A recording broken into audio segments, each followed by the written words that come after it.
This daily dose is brought to you by Pirate.Black. ARRR!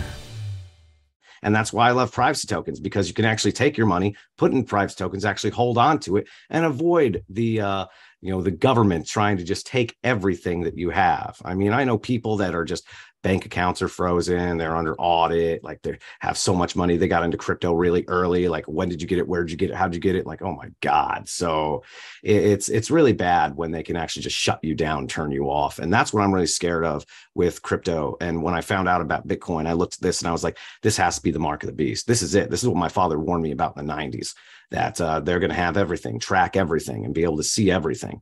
And I'm just like, oh no. I mean, I can't imagine a world with programmable money.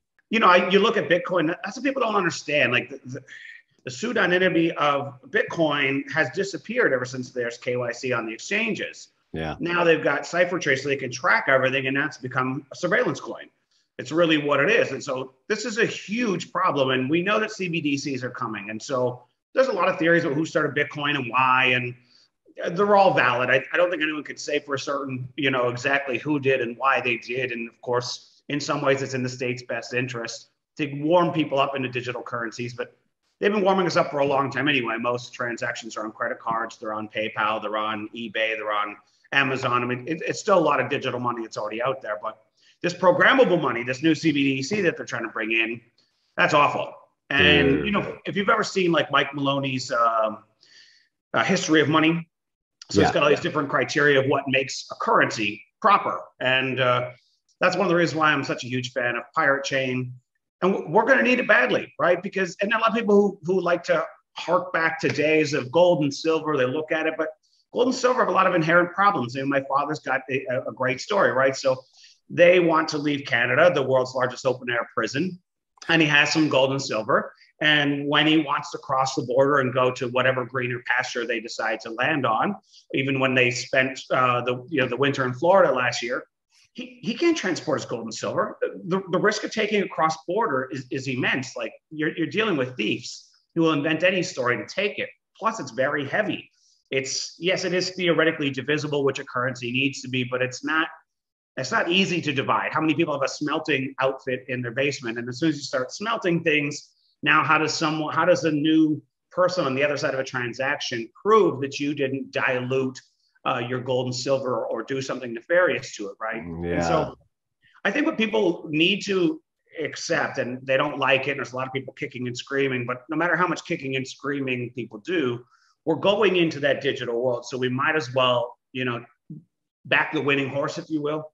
We've got to choose something that ticks all the boxes of money, let's say like Mike Maloney talked about, and it has to be privacy. So, but the problem is Bitcoin is a surveillance coin at this point. And so if they can track and trace anything you want to do, if they can shut down your Bitcoin addresses, just like they did, especially if you're using centralized exchanges like happened in Canada during the trucker convoy, that doesn't work. You need something private. And there's great community projects like Pirate Chain working really hard to do exactly that. We need sound money. Exactly like you said earlier, we really need sound money, but it needs to be private. And so I think we have that in front of us. We just need to get the world to come to that realization. We live in a really fucked up world. There's a lot of problems in the world. And I think it's so important to not only focus on the bad stuff all the time, we need to focus on solutions, right? And so if data is one of their battlegrounds, then we need to start taking the data away from them. If currency has always been the largest battleground, you can look up old quotes from Stalin and Lenin and many other communists. The Marxists will tell you that 90% of communizing a nation was control of the currency. And so that's why I focus so much of my energy on taking that away. But in Havel's book, he talked about the idea that one of the most powerful things we could do was to build parallel economies and parallel institutions. So we constantly weaken the state apparatus, right? So when they want to bring in a central bank digital currency, you talked about going in and out to fiat a lot. That's going to change. Eventually, we're going to have a parallel economy that's large enough and strong enough and places the appropriate value on the crypto that they're not going to go in and out of fiat. Because right now, fiat is cash-based. There's still some freedoms there.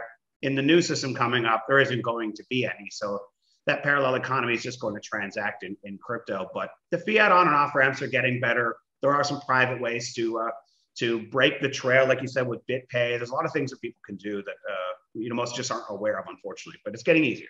And if we have a private currency that can't be tracked, can't be traced, can't be stolen, can't be taxed, can't be extorted, can't be shut down, if we get to that point and get adoption in parallel economies, then the parallel economy will put a divide right in the middle of what they're doing. And it's only a matter of time before everybody moves over, right? Everyone's going to be tapping each other on the shoulder and say, hey, we have a better way over here. Screw their system. We don't need them. There's a better way. And so it starts at 10% of the population, then it quickly escalates to 20, 30, 40, 50. And then when more people want to accept or participate in the parallel economy than they do in their criminal economy, it's over.